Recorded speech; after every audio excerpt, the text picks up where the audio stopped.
Mensahe galing po sa magpapasalamat ng kung paano niyo po unawain. Ang tigas ng ulo ko usapin, natigas niyo pa rin pong isipin.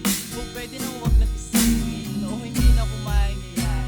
Sa tuwing tumitay ka lang sabihin niyo, Papa pasensya na po, Mama pasensya na po.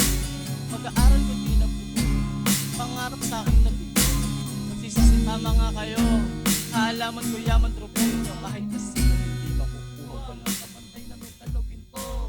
Siyam na buwan iningatan, saktan niya't sinapunan. Paglabas na hindi malabuan, balot na lapit kong bihisan. Tulog na saglat na pamasan, pangungutay baka lumisan. Galusan ng pangmadalian, ang anak kong ako'y pakulo. Alam kong darating yung araw di nakasama, at mapatinuro niyo pangangaral po ay tama.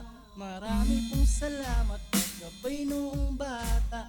Ngayon po eto ko nakita na humahanga. Sanay kayo noong una ay hindi nakinggan, hindi na nagtigas-tigasin patupasay. Sa gitna ng kalsada luwagan ang bigay, iyon ko pulong hindi gusto magkay.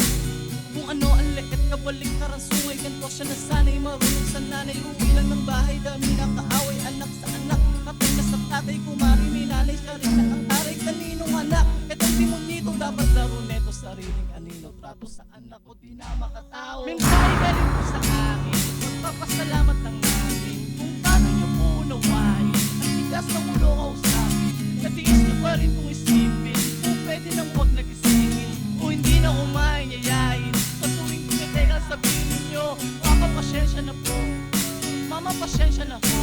Mag-aaral ko di na buo, pangarap sa akin na bigo.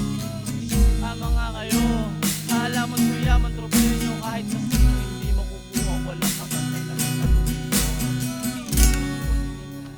Sadyan niya't sinapupunan, paglabas balot na lang pinumisa.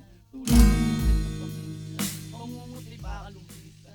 Galut na ang anak kong ako ay bangungot nyo.